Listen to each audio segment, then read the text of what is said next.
thinks that this podcast is all about me, but maybe that's just my ego.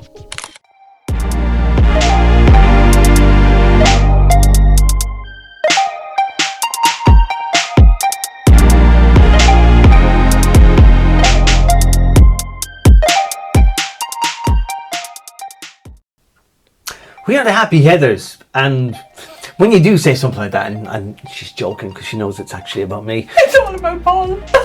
That's your ego talking, and the ego gets a bad rap. It does actually, yeah. I think, like in Ireland especially, Paul, and I think you'll agree with this. Yeah. Like, oh, they're getting too big for their boots You're now. an egotistical. No, look at that now, the big head on you. Yeah. It's all like about really negative connotations with having an ego. If you ask such people what exactly the ego is, they'll give you some vague interpretation. They don't actually know. No. So the ego is something that the Sigmund Freud would have.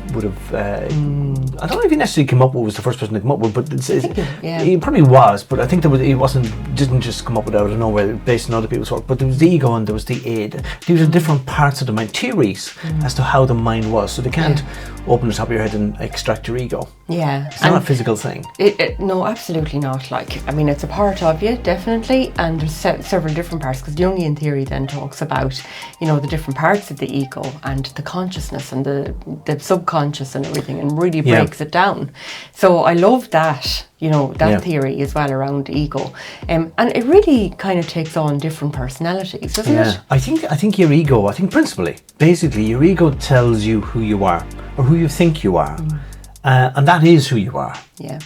Because what you think of yourself and how you are in yourself, that's the way you see life. Yeah, absolutely. Like, I think, as well, the ego gets a bad rap because people think it's narcissistic or it's big-headed, and those are really overactive egos. So that's like, that's where a certain extreme of the ego part takes over completely, and it is very extreme.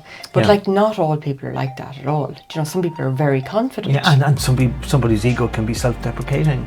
Your ego, it really is like a thermometer or a thermostat. It tells you how you are, or how you feel. That you are, and you learn this as a child, as a baby. When a baby comes into the world, they don't realise that they are a separate human being until they develop, begin to develop and go, hold on a minute, these are my hands, and that's the other person's hands over there. Around up there? Yeah. So your ego helps you to begin to navigate your way through life, to understand life, and it should be nurtured. Absolutely, yeah, definitely. I think the sense of self as well, when you reach about 4 or 5 years of age, everything is about you, so ego is very overactive when you're little. We'll scream crying and we'll get fed. And then your teenage years, when you're going through change and everything like that, your ego can be all over the shop. You try out different styles, different roles. You're trying to find who it is that you are, and that's perfectly natural. So your ego tells you how to make decisions, and how it does that is by, first of all, identifying, what are you about, what's important to you, what's your values. So it helps you make your decisions and know your desires as well. Which comes from, your family of origin as well. They kind of instill all your values and your navigation system, I suppose, for life. They kind of help you kind of shape who you're going to be as an adult. So, but not everybody is the same, sure they're not. No. People do make different choices in life. I mean, I've known loads of people, including myself, who've come from fairly good families, and things, and they've gone down the bad path or a wrong path. But you came back again. You might still go again, but you know. You never know. Yes, it's always an option.